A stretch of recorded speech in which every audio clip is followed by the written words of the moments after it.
Hey, everybody, this is Bob Goodwin, and welcome to another episode of Career Club Live. Thank you for joining. If you're watching on YouTube, please feel free to subscribe, like, comment. That helps.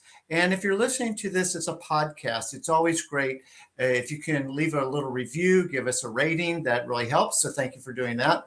Today's episode is brought to you by our newest service that we call Next Placement. So if you happen to be an HR professional and you are faced with the challenge of transitioning employees, we'd love for you to check out Next Placement, which is a more people-centric, empathetic approach to helping folks who are transitioning from one company to the next. With that, I am really pleased to have today's guest, a new friend and somebody that I've really enjoyed getting to know over the past little bit. It's Kyle Schlegel. Kyle is the VP of Marketing for the Americas for Weber Grills, an iconic brand. And I'm going to read just a little bit about Kyle's background for you. But prior to Weber, Kyle was at Wilson Sporting Goods, where he led the global marketing organization for their racket sports business. So if you're a tennis player, you know Wilson is the leading brand and is the most historic brand in tennis, and Kyle led their global marketing. Before that, he was with Hilrick and Bradsby, which is Louisville Slugger bats, again, another very iconic brand that was eventually acquired by Wilson. And then prior to that, he really cut his chops at Procter & Gamble, where he was in brand management on global brands that everybody knows, like Old Spice and Herbal Essences. So with that, Kyle, welcome. Bob, thanks very much. Glad to be joining today. Happy Friday. No, happy Friday to you. It's great to see you. So thank you for joining. And wow, what a great background. So to help people get to know you just a little bit, we like to do some icebreaker questions just real quick. So here we go with Rock's Fab 5. Where were you born and raised? I was born in Michigan City, Indiana, so not far from Chicago, but really spent all of my childhood in a small town in Kentucky called Russellville, Kentucky, which is, 15 miles from the Tennessee border. So deep South Kentucky. There you go. And then where'd you go to school? I went to Miami, Ohio. Crossed the Mason-Dixon line, as it were, the Ohio River, and went to Miami. Yeah, in Oxford, beautiful Oxford. Our oldest went to Miami. What a beautiful campus, isn't it? It's one of those, you come onto the campus for the first time and you feel like you're on a movie set. You're like, oh, this is what a college campus is supposed to look like. And the red brick, the ivy, the whole bit. No, it's very, very pretty. I went in the middle of a terrible winter storm and still fell in love with the place and couldn't wait to go. It's awesome. And then just a little bit about your family. Yeah, so married to my wife Audra, who I met at P&G. She's also a Miami alum. So yeah, we've been married 17 years, and we have a daughter, Madeline, who today's her last day of 6th grade. So yeah, we're having a lot of fun. Now, did I read that you might have a dog or two? We brought home a rescue 15 years ago that turned out to be mixed with a Newfoundland, and we just fell in love with the large breed. And so yeah, we have a pup, Izzy, now, who's 2 years old, and a Newfoundland. So that's a Newfie, really? Newfie. Yeah, we love the breed. They're pretty lazy, which is great. But B, they're just so lovable and easy to hang out with. They're fun to ride. Yeah, we have a lot of pictures of my daughter when she was much younger with our first dog that was 130 pounds. That, holy cow. They're so gentle. But yeah, we would set her on top of him, and yeah, he didn't seem to mind. That's cool. Now, I name dropped some of the places where you've kind of learned your craft and then shared your expertise. But do you mind just sort of, kind of painting a little bit of the picture of your career for folks? Yeah, sure. Happy to. So I'll go back to Miami. I was dead set on going to law school. There's a generation that'll get this, but I wanted to be Perry Mason. I remember watching the Perry Mason reruns, and about halfway through, I shadowed my grandfather and uncle who were attorneys, and was like, oh, we're not going to court every day. We don't get to go argue our case in front of the court. And so was looking for, like, what is it I want to do? And my parents suggested, well, you like trying to convince people of your point of view. How about you look into marketing? And it was just a perfect fit. So I ended up moving to a marketing major, and was lucky enough to get an offer from Procter & Gamble. And when you're at Miami and you get a Procter & Gamble offer, it's just start the stopwatch for how quickly you want to say yes to that Yes. opportunity. And so I moved to Cincinnati after school, spent my first 5 years in market research, what was referred to as CMK at the time, Mhm. for P&G folks out there, and loved it. It was a great start to get to know the consumer. That's the heart of any brand success. But I had a desire to move over to brand management. For me, that's where my heart was. I wanted to get into the advertising side, help shape where the brand was going. There were a lot of opportunities that were available to you at P&G from the brand management function. And so I spent my last 8 years in brand management there, working on Old Spice and Herbal Essences and Aussie. Had an opportunity to work abroad, which was always on my list of things I wanted to do in Mhm. life. So my wife and I spent 2 years in Geneva, working in the Oh, European. darn, that sounds terrible. Oh, it was awful. Yeah, we muscled through the 2 years in Geneva and the skiing and the travel. And Yeah. but while I was there, I got to work on Wella, which was P&G had just acquired a German hair care brand, and so I went back and forth between Frankfurt and Geneva and trying to really kind of connect the two entities while I was there, and really enjoyed that experience. And then, towards the end of my P&G career, I'm sure we'll talk about this more, but there was this passion kind of building up inside of me. I've been an athlete my whole life. I've been a fan of sports my whole life, and I don't know that I realized that passion and profession could be the same thing. And the more I started talking to mentors, and I just kept getting this like response back of, well, you should figure out a way to work in sports.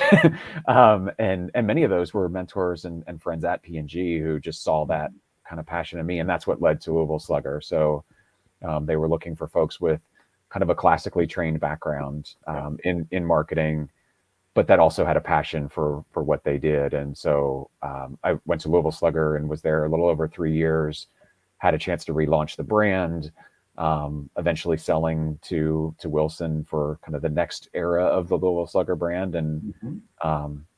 but loved the time there when you can work on this fifth generation family business, this brand that's been handed down quite literally generation to generation. It was a blast for me. And your photo shoots are on ball diamonds, like Yes. it's good stuff. But then I had the choice to, do I go with Wilson or not, after the acquisition, and chose to stay in the sporting goods world. We moved to Chicago with that, and really loved the time of leading global marketing for the Racket Sports Group, and Mhm. spending time with our athletes, events, trying to change the way the Weber brand was, or the Wilson brand. I do that sometimes. The Wilson brand was viewed around the world, and another icon that Mhm. we're seeking to refresh. Right. I found myself in my career a number of times at that pivot point of these longstanding heritage brands that are trying to figure out what the next generation of the brand Yes. looks like. Um, yeah, and then during COVID, found myself. I'll use the sports parlance. I found myself a free agent Mhm. in the COVID environment, and picked myself back up and found a Weber opportunity that was really a perfect fit. And so I've been at Weber coming up on 3 years now, and my roles continue to evolve quite a bit. We've been through a lot of changes at Weber, but I keeps bringing on new challenges, and I'm kind of loving that environment. Yeah. Well, yeah, to go back in time, this is probably in the Wilson Museum, I would guess, but like Jack Kramer I racket and Stan Smith racket know them well. were Yeah. ones that I grew up with. So that's pretty cool. I think the Jack Kramer racket is still the most sold racket in the history of the sport. Seriously? Yeah. Oh Yeah. my gosh, he had a double diamond. It was very cool. Like I really enjoyed growing up playing tennis in Louisville, as it turns out. So Yeah. bringing Oh, yeah. sluggers together. But that's awesome. And then very, very quickly, what do you like to do when you're not at work? What are hobbies, passions for you? Family first. My daughter, I mentioned, is 12 years old. She's playing softball now, and so whether I'm coaching or cheering from the sidelines, I just Mhm. love being there and being a part of it. We love to travel. The more places we can go see and do and experience, the better. And then, I mentioned being an athlete. I still dabble in whatever sport my body can can handle these days. Well And said. so love getting, what's that? I said, well said. And so just really enjoy doing all of that. Cool. Mhm. So let's kind of dive into it. And typically the way we'll do these is a little bit of talking shop for a few minutes, and then I'd like to talk career stuff as well. So just kind of overview. Can you describe what your role is at Weber for folks? Sure. Yeah. We just went through a pretty significant restructuring about 8 months ago, and the role changed with that, which turned out to be a really exciting opportunity for me, and really the team. I hope at large. So I kind of wear a couple of hats. We're very much a decentralized marketing organization. The company grew up in a kind of regional, local dynamic around the world, and so we've moved back to a structure of that. And so I lead the U.S. marketing team, inclusive of all of our marketing channels, our direct-to-consumer business. We also have something we refer to as the Grill Academy, which are our in-house grill masters that Mhm.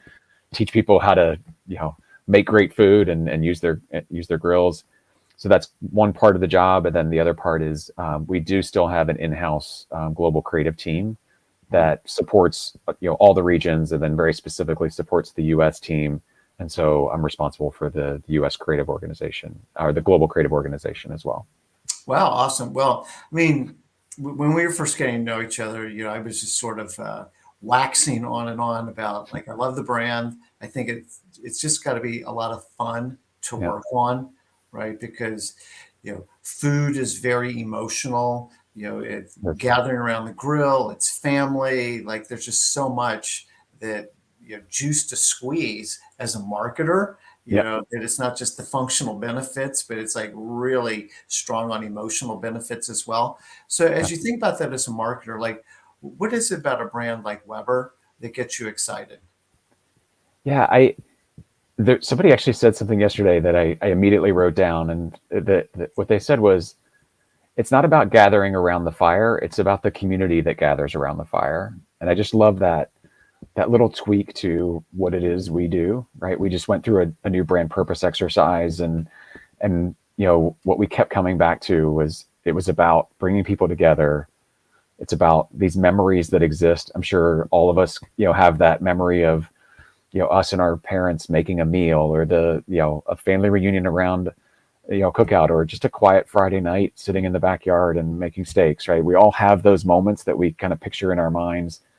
And of course it's about the food, right? So food is a connector, is something that creates adventure, creates comfort, right? There's the full spectrum. And so I love all of that about the Weber brand. And then I think what I've found in my career, I think Bob, you and I were speaking about this before. When I left P&G to pursue sports, I was like, oh, I'm a sports marketer for the rest of my life. That's what I'm going to do. I've mentioned my passion for it. And as I was trying to figure out what was going to be after Wilson, Mm. I had to challenge myself a little bit on, is it sports, or is there something about sports Mhm. that was actually the driving force behind that? And I think what I found is it's brands in industries that I feel connected to, right? I hope every marketer finds their way to roles that they feel connected to. But also I wanted to work on brands that consumers had a genuine passion for, Mm. right? So I didn't want to work on commodities. There's so much that I learned at P&G. It was an amazing place. We could spend months working on an herbal essences campaign, and Tresemme would drop a BOGO coupon, and consumers would go buy Tresemme, right? And so that doesn't happen in a lot of the places I've been blessed to work in. But since then, on these passion brands, these passion industries, there's consumers that would do anything to make food on a Weber grill and wouldn't touch another grill brand, right? And it's that connection as a marketer, you can't beat it. And so I love being in that environment where we have stories all the time. One of our grill masters was out the other day pumping gas at a gas station wearing his Weber hat, and he said somebody just walked up to him completely unsolicited and started telling him stories about he and his father making food on their Weber grill, right? Like that doesn't happen with every brand. And I'm just really excited to be at least partly responsible for continuing that.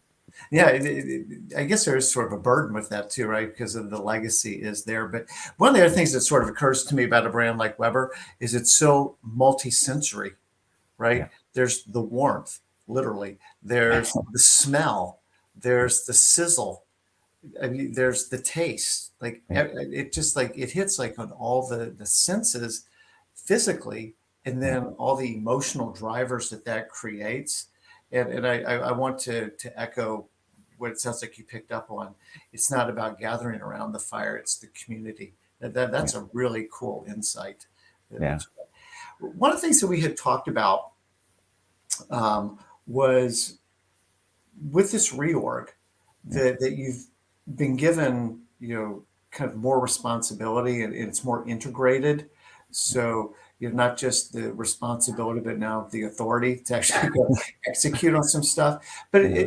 as we're talking to other marketers who might be listening to this, the importance of really being an integrated team versus sort of siloed off functional things. Yeah. I've experienced kind of every iteration of that in, gosh, 25 years now of doing this. And I think every structure has its best intention, right? Every org structure, nobody does it without the best of intentions for it to work for whatever that company, whatever that culture is, whoever the personnel are. But I do find that where I've thrived more, or where I've enjoyed the work more, and I think where we've just been better at our jobs and supporting the brand of business, is when, to your point, the authority and the responsibility, the the idea and the execution, Yes. sit in one place, right? And so, again, despite best intentions, we had situations in the past where I was leading U.S. marketing, but the social team was a global team, and I didn't have the ability to directly influence what we were doing in social media for the U.S. market, despite being responsible for the U.S. market. And so those those disconnects, or those lacks of integration, I think make things really difficult. Things pass through more hands, sometimes without adding value, or even causing dynamics that aren't as productive as they could be. And so, um, the restructuring that we've been through has led to that decentralization, but also idea and execution sit in the same place. Strategy and going out and rolling it out are in the same place. And so, a benefit to a company as well is, there's one person or one organization you go to look to. Is it working or is it not working, right? You don't have a matrix to try to kind of sift through to figure out, the pros and cons of it. And so I've enjoyed that as well. I've always, maybe this is the athlete in me as well, I've always enjoyed, if somebody needs to shoot a free throw at the end of the game to win or lose, or a goalkeeper that needs to stop a ball, Mm-hmm. I wanted to be the one on the line.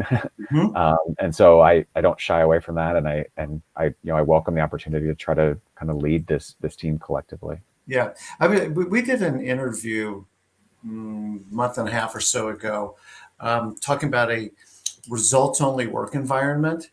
And there were sort of two sides of the same coin. People want autonomy, Yeah, and it's like, I want to have the ability to do this the way that I believe this is the right way to do it, sure. and treat me like an adult, you know, give me the responsibility. But the flip side is accountability. And Hmm. that's what you're saying. Like, give me the ball. Like, I'm fine for everybody to be watching, and whatever happens is what happens. But Absolutely. I'm not going to shy away from that. So the autonomy coupled with the accountability, for the right people, that's like the perfect work environment. Hmm. Yeah, and we try to put that in every level of our organization, right? So the person who's responsible for social media and influencers and partnerships, I want them to feel that same level of autonomy and accountability for what they're responsible for direct to Mhm. consumer, for retailer marketing, right? I want each one of them to feel connected to the broader mission, right, and accountable to the broader mission, but have that true sense of accountability and autonomy within the environment that they're directly responsible for. So the title of this episode is about working on iconic brands, Mhm. which you've got just an amazing portfolio. Um, what are the blessings and what are the curses of it's, if I'm a challenger brand and nobody's heard of me and I mess it up, Sure. well, that little tree fell in the forest and nobody heard it. Did it really fall? Yeah. Versus like, no, this is like a big brand that you can actually mess this up. What are the blessings and the curses? I've done both. so blessings, I would say, is for each of for Wilson, Louisville Slugger, and now Weber, frankly, the equity was bigger than the brand or bigger than the business, right? In each case, Mm, there's this perception that it's this like, that Wilson was Nike, right? There yes. were there were many multiples difference in our balance sheets, right? But the brand equity and the trust and the love for the brand kind of opens doors that it may be more difficult for a challenger brand to open, right? So we're able to kind of create relationships that may be more challenging for other brands. We can go places maybe that other challenger brands can't. So I would say that's definitely a blessing. The brand recognition awareness, right? We can kind of work in that environment a little bit differently, maybe than a brand that's just starting out. I would say some of the challenges are, how do we fight multi-front wars as a brand that's been here a long time? We have a lot of challengers to different parts, individual parts of our business. And so how do you flex a brand that's a big brand that's been here a long time to be nimble, to be something, in a category? If I take the pellet grilling category or the griddle category, Weber's not really played in that space, Mhm. but we have very strong challengers in both of those environments that are only in those environments, right? And so Yes. how do we take a brand known for one thing and apply it to another? And so I think that's one of the challenges of a longstanding brand, of how do you evolve it, frankly. um, Another that I think we could have run into, but we've been really blessed by leaders that have helped in this area, is there's a lot of reticence to change a brand that's been around for a long time, Mhm. to evolve a brand. And at Louisville Slugger, there was the day I came in and we started talking about having to relaunch that brand. It's fifth generation family company, right? The fifth generation, Hilrich is the CEO. The fourth generation is the chairman of the board. And the first people I talked to when we were thinking about relaunching the brand was, what are the sacred cows? What can I touch? What can I touch? What are you going to be uncomfortable with? And the answer I got was, go do it. Keep us in the loop. We know it needs to change. We know it needs to modernize, and we'll help along the way. But there are no sacred cows. Wow. And so that was so freeing to me as a marketer, leading through a process like that, where we learned really as much from our consumers as we did from leaders over time. Of, okay, that went a little too far, dial it back a little. Oh, this shape or even this font was really important in the logo. And so we learned those parameters as we went by listening and gauging that. But there are some brands that really are challenged to change, right? I Mhm. think Kodak comes up all the time, right, as that example. Unfortunately, the poor folks at Kodak. But that belief and, no, this is who we are. We can't change who we are. This is what got us here. Sometimes what got you here is not what gets you there next. And Mhm. so just that comfort level of leadership that I've been blessed to work for, knowing that we needed to change, was really emboldening, I think, to myself and our teams. Yeah, as we do these interviews with world-class marketers like you, one of the things that seems to come out is a conviction about what the brand is, the essence of the brand, but being open to the manifestation of that essence, right? Yeah. So, whether it's in positioning or uh, around innovation, technology, it's like, well, if the brand, I'm making this up a little bit, but if the brand is still about the community that's gathering around that fire, Yeah. how that manifests itself, we're pretty open to, but we want to own that feeling in the minds and hearts of consumers. Yeah. Well, you can do a lot with that and not mess up the brand. I totally agree. Yeah. Yeah. One of the things I love, this is the dorky marketer in me coming out, but I love asking people origin stories of their business, their brand. Like, tell me about why you started this. Tell me about that first year of getting it off the ground. Because each one of the brands that I've worked on that we've had a chance to relaunch, evolve, whatever, um, the origin story was so critical to that transition, right? The ethos, the mindset, the motivation that was behind the brand from the very beginning, that's what needs to carry through. Right. Whether the logo evolves, whether the color palette evolves, like, those are things that you may naturally need to kind of keep up with the times, if you will. But that spark of motivation that was behind why, the first Bud Hilrich carved his first baseball bat for, the local player, like, man, that's gold. That's what needs to Mhm. carry through in all that we do. And as you just mentioned, community, that was a big part of George Stevens starting the Weber brand, was around he wanted to find a better way to cook for his family and his friends. And what was available to him at the time didn't provide what he wanted. And so he started tinkering away and found a better way to do it. And we keep tinkering 71 years later. And here we are. Yeah. So, as you look forward, we said this the other day on a different episode, but the world's never going to be slower than it is right now. And Yeah. so things keep changing. There's all kinds of technology that's constantly coming into the marketplace and changing business models, everything. Yeah. There are all the things that are going on in society, right? And the issues and how we Yeah. talk about those issues. There's just lots going on. As a marketer, how do you think about kind of the top three trends or things that are influencing how you're developing strategy? There's a lot, right? And so we've mentioned one of the words quite a bit, which is community, right? And so how do you create a community around your brand? How do you foster that? How do you listen to it? How do you engage with it? So I think community, the vehicles by which you do it have changed quite a bit, right? This brand started with George Stephen literally putting a grill in his trunk and driving store to store, house to house kind of thing. Like, that's a little inefficient to do that Hey, today, but that's Phil right? Knight at Nike too, right? Exactly. Yeah. If you read Shoe Dog or Air, this is where they started, right? The tools by which we create and foster and engage with community have changed and will continue to change, but the importance of community has not. And so we're constantly trying to figure out that tension there of how do we achieve that as the tools that we use to do it evolve. So I would say that that's one major trend, is the tools themselves. I'm still trying to wrap my mind around what is the metaverse, what impact does that have on brands and business and all that. I was literally in a meeting this week where we were talking about that, and I had to raise my hand and say, all right, I'm going to out myself. I don't understand enough about what we're talking about right now. Like, help me understand this better. What impact does that have on how we're doing this? What door does it open if we embrace it, and how do we embrace it? And so I'm the first to raise my hand and say I'm behind. I don't know enough about this. Help educate me. So I would say that's one, and then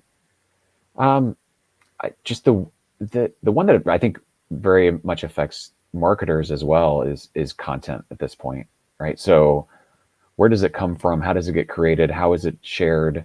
Who creates it? On behalf of what? We're constantly thinking about that content creation ecosystem. The the days of the brand working with just one agency, creating everything they need for the year at one time, like that is a foregone era, right? And so every single day we have to have something new to present to the consumer about our brand, about the community, about the experience of grilling.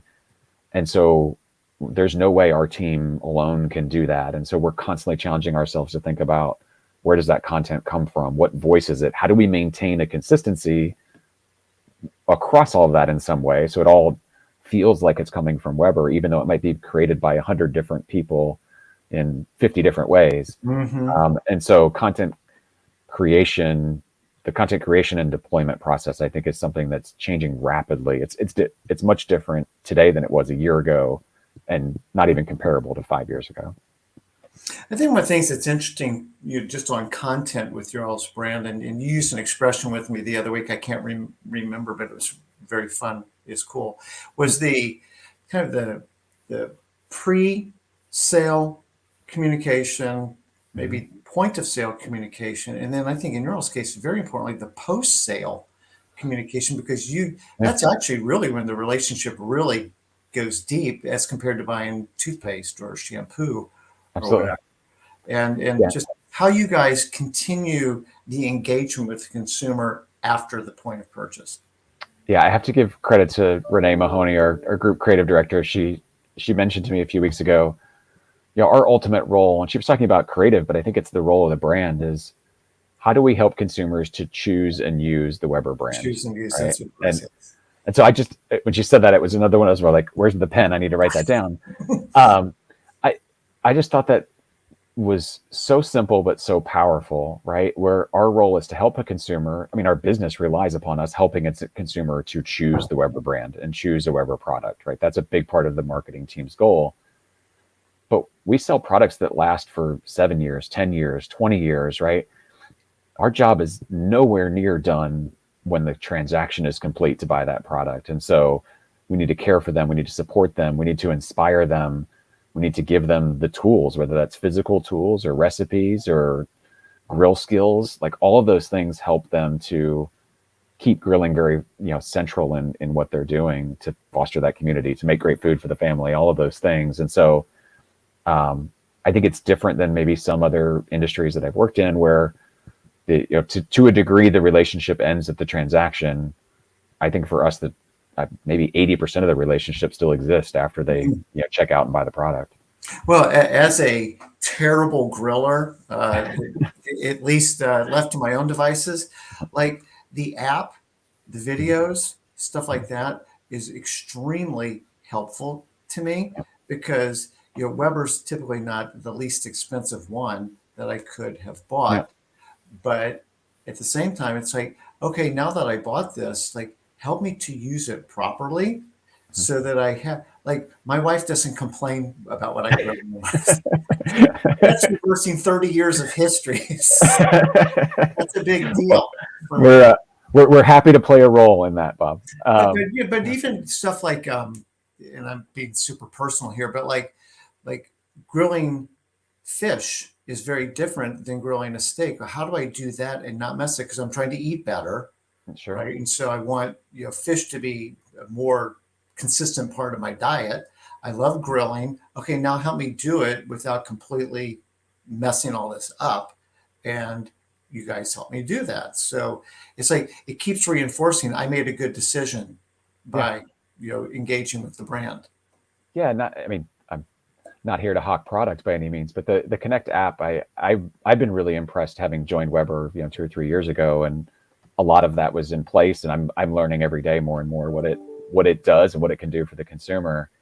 We kind of jokingly refer to it as, okay, you've got a grill master in your pocket, right, and on your phone now, because it can teach you the basics of just how to set your grill up for success, all the way through to, and if you're trying to perfect brisket, which is a really long task, and there's a lot of things that can go right and wrong during the process.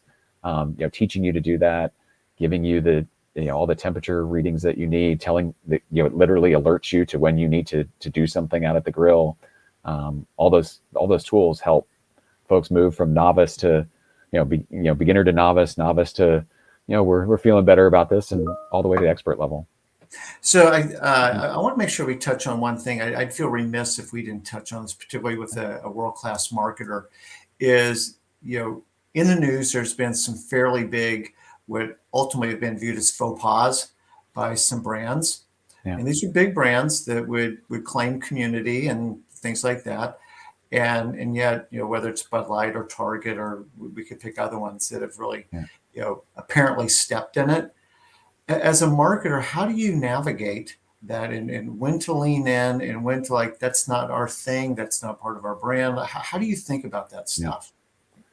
We think about it a lot, right? And then this is one area where I think we do need a community internally as well to help guide us. I mentioned as we decentralize, we now have a global brand council that is the marketing leaders from all of our top countries, as well as a couple other folks. And so that group, we talk about this topic very often, right? But one of the things that has to be true in any of these areas where people are stepping in it, unfortunately, is, are they genuine in their point of view, in their activity, in their statement, in their support? And we've struggled with that, frankly, right? There needs to be, if you go back a few years in sustainability, there was greenwashing, right? And now there's anything washing, right? Any topic is, if you're going to put the brand out there in favor or against something, or even just kind of, putting your position out there has to be substance behind that position. Yes. You can't just pretend to have a point of view. You need to there needs to be something behind it. And we're still trying to figure that out, frankly. I think we have a really smart, well-meaning group of folks internally where we talk about these things and, okay, this happened out in the world. Are we going to comment on it? Are we not? Is it our place? What does this mean for our values? We've not figured it out. Not a lot of brands have. And it's an ongoing, literally daily, weekly conversation as a group of marketing leaders, communications leaders on how should we approach this. HR is very much a part of the conversation as well. How are our own employees going to feel? It's not just the reaction from outside the building. It's how do people feel internally as well about a given topic, about the brand's role in that topic. Yeah. So really, really interesting. So we recently spoke with MasterCard's CMO, Raja Rajmanar, who really, really great. And kind of the same question. And your answer, I believe in a lot of ways, echoes what he was saying. Like, it's got to be authentic. It's got to be grounded in conviction. Some of these brands are being opportunistic and sort of jumping on whatever the social activism topic of the day is, and doing it in a disingenuous way, and certainly one that would indicate that they don't understand their own community. Right. Agree. And then come to regret it, and then they're like trying to flip it and go in the other direction real fast. And you can see it's like you guys don't even know what you believe. The other thing that you just brought up, and thank you for doing it, is the relationship that marketers have with HR. So obviously Career Club, because we're working a lot with companies in talent acquisition, or whether they're having to let go of folks or whatever, is how does the brand reinforce what it's like to work here, and how do we attract talent, and how do we retain talent? Because your audience isn't just outside your four walls, it's also in your four walls. Absolutely. Yeah. As you were saying that, I was thinking, HR is largely responsible for creating the culture inside the building. And in a way, marketing's responsibility is to project that culture to the world. Yes. Right. And so we've been through, I mentioned earlier, a lot of brand purpose work and things like that lately. And the conversation's been just as much about how do we live that inside the four walls as it is about what does that look like for our consumer. And so, HR is an invaluable partner to marketing. Yep. So maybe kind of moving on to the career part of our conversation, because I know this is something that we're both passionate about. As you think about 28-year-old Kyle, and with the benefit of hindsight, what advice would you give 28-year-old Kyle, or as you start to think about having conversations with Madeline on another day? 28-year-old Kyle thought he had it all figured out, and he did not. We talked a little bit about passion earlier, right? Of following passion. Every minute I stayed at P&G, I learned something new, and so I don't regret any moment that I spent at P&G. The 13 years were fantastic. I think I would have just tried to find that mix between passion and profession even earlier, perhaps. I was 35 years old when I left P&G to go to Louisville Slugger. And I always kind of wonder, like, what would it have looked like at 28 or 30 had I figured out what I figured out at 34, 35? And so I think that's one piece of, don't be shy about trying to match passion with profession. It is possible, right? And that doesn't mean you have to leave the company that you're at. There could be a ton of opportunities inside the building, right?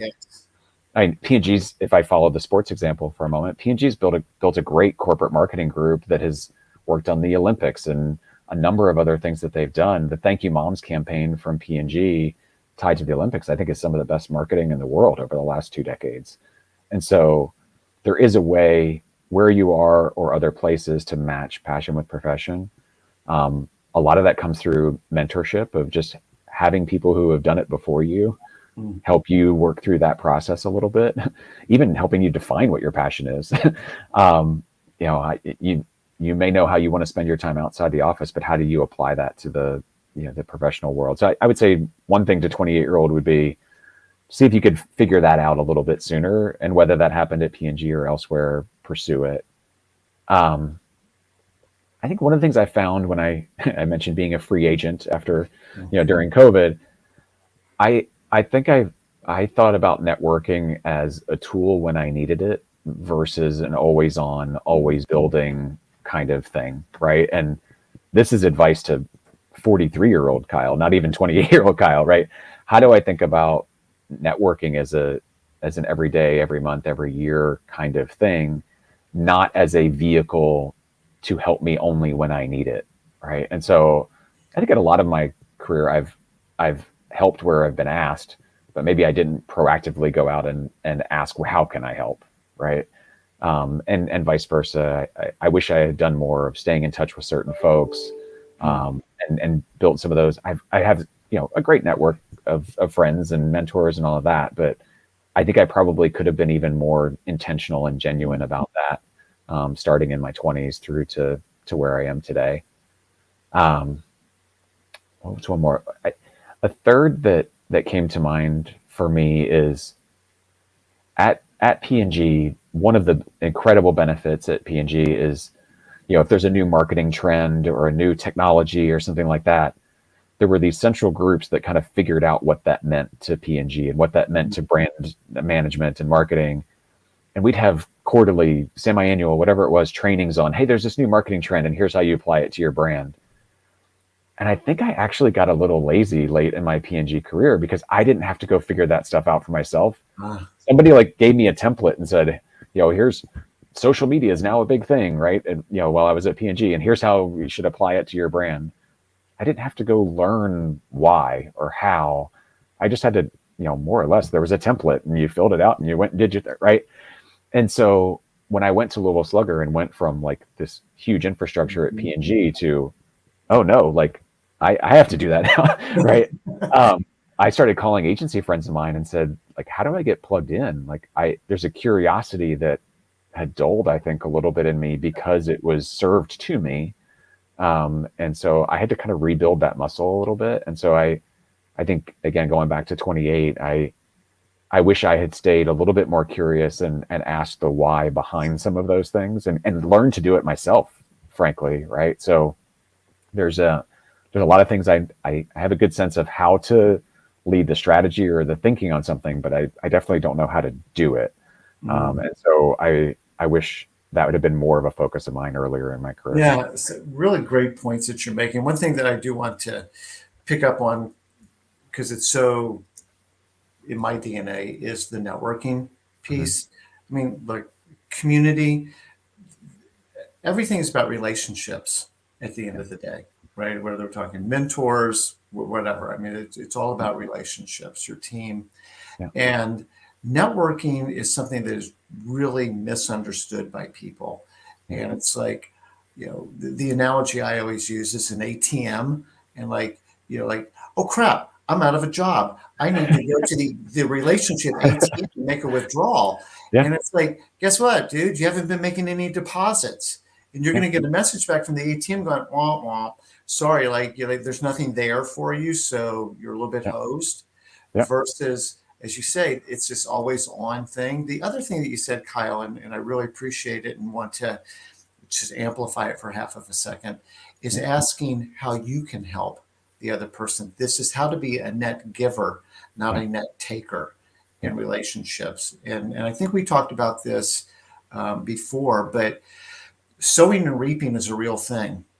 And I think Yeah. networking gets a bad rap because people have a misconception that it's manipulative. I'm trying to get something out of you and I'm being selfish and all these kind of bad motivations that people don't want to associate with themselves. So Yeah. they're like, networking. And it's like, no, this is sowing and reaping. If you continue to give and help and be available, and I love your word, intentional with Yeah. your network, the natural outcome of that is it bears fruit. It just does. And that's a good thing. And do I get to pick fruit sometimes? Yeah, because you do. You Yeah. just get to. Yeah. And sometimes you're the one who's helping somebody and they're picking fruit. Sometimes you're the one that gets to pick fruit. But I really appreciate you highlighting networking and the notion of giving as being core to that, because that really is barbecue, pun intended, but that's the secret sauce. It is. Networking is being a giver, not a taker. Yeah. So, And I think I was probably guilty at times in my career of I had an agenda when I was networking versus the intentionality of just fostering relationships. Right. And mhm. I hope, I want to believe I've gotten better at it over the last few years, but there's always things I could be doing better in that space. Yeah. So last question, or sort of a little bank of questions, is when you're building a team, when you're interviewing, whether you're a cross-functional panel interviewer or for your own team, Yeah. what are some of the character qualities, the talent attributes that you're looking for in Yeah. people, and why? There's a lot. I would say I tend to look at almost more the soft skills, the cultural stuff, as much or more than the hard skills, right? At some degree, if they've, if HR has screened them and they've gotten, a couple steps down the road in the process, the odds are their resume, they have the skill set, the hard skills to do the job. And so I certainly probe and ask about that, but I'm more focused on, is this person a fit with what we're trying to do? Is this a person a fit with how we want to do it? So I just wrote down a couple of words, because you had kind of teased this question a little bit in advance, and I did write down curious, right? So if we go back to the 28-year-old, question, like, who's hungry, who's curious, when we ask like, hey, I don't think anybody's ever done this before, we need to figure this out. Like, I love that person that's willing to raise their hand and go, I'll go figure that out. Right. And so there's this willingness to step in. I like in interviews actually asking people, like giving them a business situation and, Mhm. hey, there's not a right or wrong here. I'm just going to give you a context and ask you what you would do. And again, that's not about them giving me back the right answer, because I may not know the right answer. But I want to just see them think and react. I want to see how, well, what information would you need in order to make a decision here, and Mhm. who would you talk to about that to try to kind of develop a point of view on it. I want to hear how they're going to work through that, because that gives me an inkling into how are they going to engage in the environment, around the office. Are they going to seek input and expertise where they may not have it, right? I want to know that piece. Empathy is, if anybody I come in contact with that knows me well would say empathy is like a really, really big deal to me. Can you put yourself in somebody else's shoes? Can you appreciate what they're going through? Particularly whether it's, in good work environments or bad, businesses that are, clicking on all cylinders, and those that are facing challenges, empathy is so crucial. And then we talked about accountability, right? At the end of the day, you can tease out some of those things of, the questions asked in I think every interview ever done, but is like, tell me about a time when you faced a challenge, and how did you get around it, or what would you have done differently? The person that answers that and doesn't take accountability in that answer tells me a lot about who they are, right? The marketing department, like we've had the product didn't work, my manager didn't support, and Yep. like it was never me. Yep.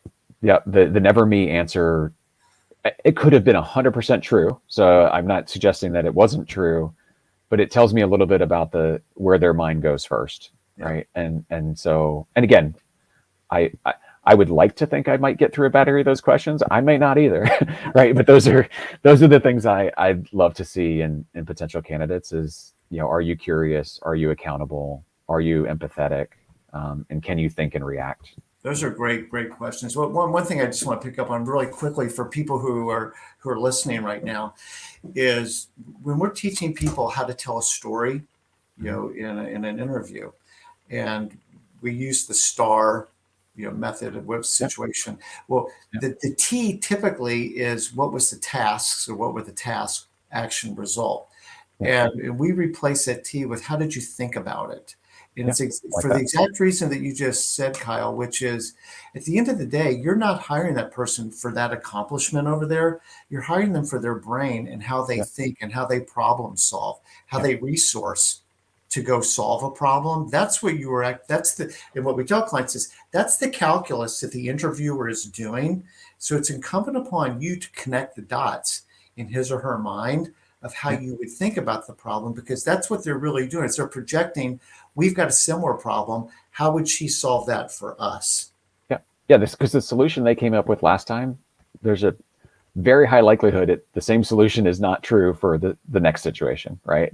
But they need to be able to apply what they learned there and how they thought through it and went through it and arrive at the right answer. I actually start every interview with the same question. It's kind of a loaded 3-part question, but I ask, why this, why now, why you? Which is, why this role? Why are you interested in this role? What is it about it that this role, this company, et cetera? Why now? Why is now the right moment in your career, your life, your personal life, your journey, that this role is right for you?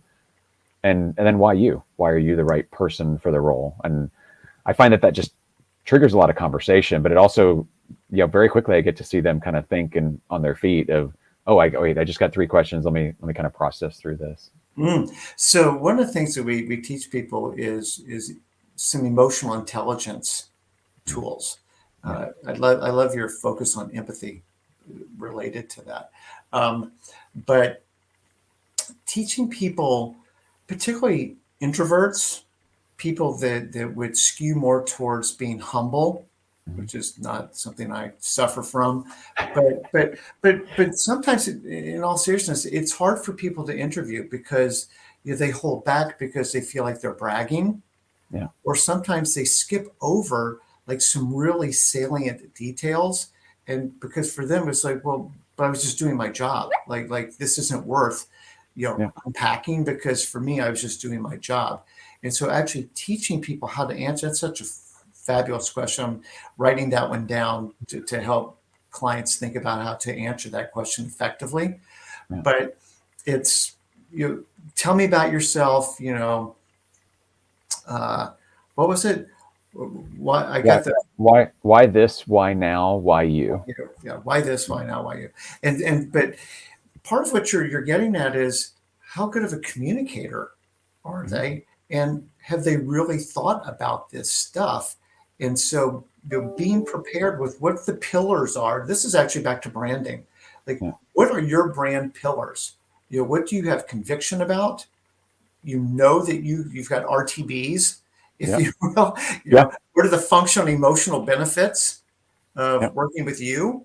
I think all of this, but a lot of this can be taught, and to really resonate in an interview and click with a really smart guy like you that's trying to build a world-class team.